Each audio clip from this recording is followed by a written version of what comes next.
Hi guys, here to talk about the latest Dream Theater album, A View from the Top of the World. Always exciting talking about Dream Theater for me because it's one of my favorite bands all time. So even if I didn't like much the last two albums, before talking about A View from the Top of the World, please take a second to subscribe to the channel.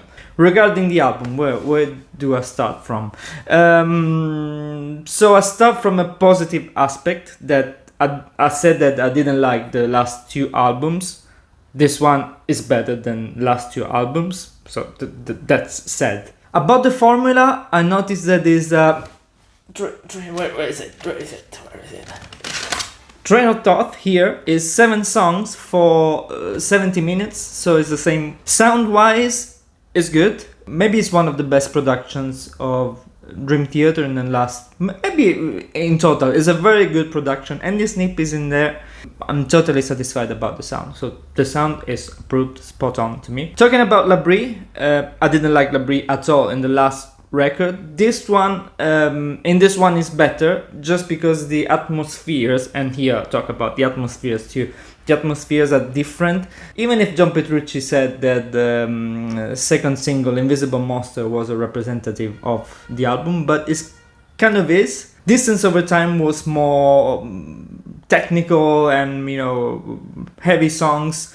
This one is more melodical, is what I like to hear from Dream Theater from one aspect, even if overall I'm not totally satisfied, and I'll tell you why in a minute. Before that, I should say that the performance of the band is stunning. So I said about James Labrie, who sounds more natural. About the performance of the band, I don't have to say that Petrucci, Rudess, Mangini, Mayang are absolutely spectacular, and they do stuff that we expect to hear from them. So I don't even have to say that, right? We know that they are top players in every single album. So, talking about this album, finally, what I didn't like is that I was thinking about that, and so the songs of this album are long.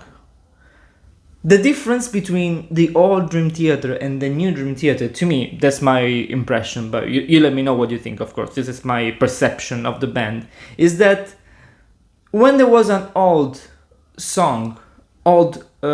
song, there was a word inside that song. So let's take the title track, right? A View from the Top of the World here. Very good song. Amazing chorus and amazing, there is a spectacular riff around 14 minutes, something like that. If you take what's inside the song, for me it's a stretched song. There is a long melodical part.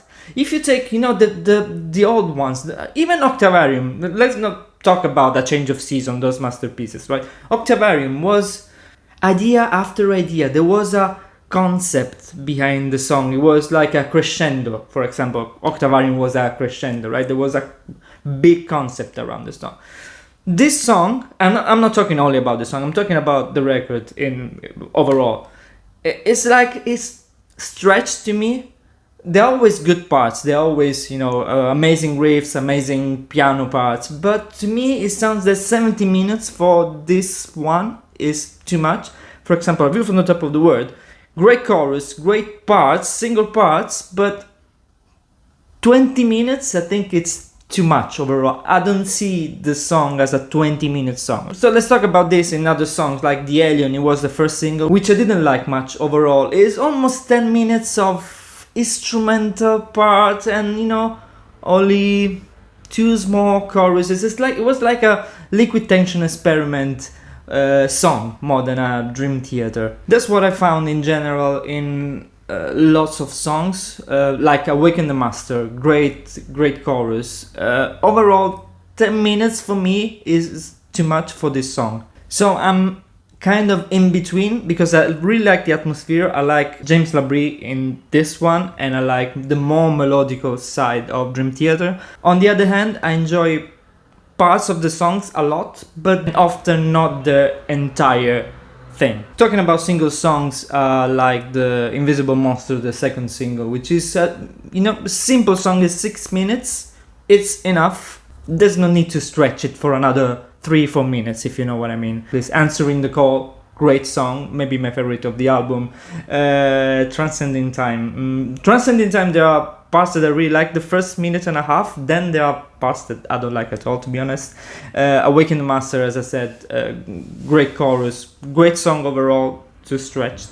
Same as Leaping Giant, single, good, great parts. So going to a rating is very difficult because, you know, maybe I want to listen to this record for 2 months. For now, my rating, compare that, you know, there are only 2 albums in on my channel that they have 100 out of 100, and there are 2 albums by, you know, the Images and Words and Scenes from a Memory. So considering that, for me, those albums are there, they are perfect start to finish. This one for me is not perfect at all from start to finish, so I gave 65 out of 100, just to, you know, if you put 80, 90, 100 in every single album, what's the point? So for me, there is a big gap between this one and those ones. 65 out of 100 is a good record compared to the other ones. Maybe I put 50 or even less to The Astonishing. This one is a step ahead, but I would have loved shorter songs rather than stretched songs. Top tracks, I would say Answering the Call, for sure, maybe my favorite of the album. Invisible Monster, why not? And maybe Awaken the Master. Skip tracks, I don't like Transcending Time much. There are some parts that are really good. Last 2 minutes I skipped a song, so I don't know if it's enough for a skip song, but I skipped the song twice, so maybe it's my skip track. You let me know, of course, what you think, guys, and yeah, let's talk about music. As always, let me know what you think about this album. Put a like, let's talk about music, subscribe to the channel, the usual stuff, you know, I always say. Thank you, guys, rock on!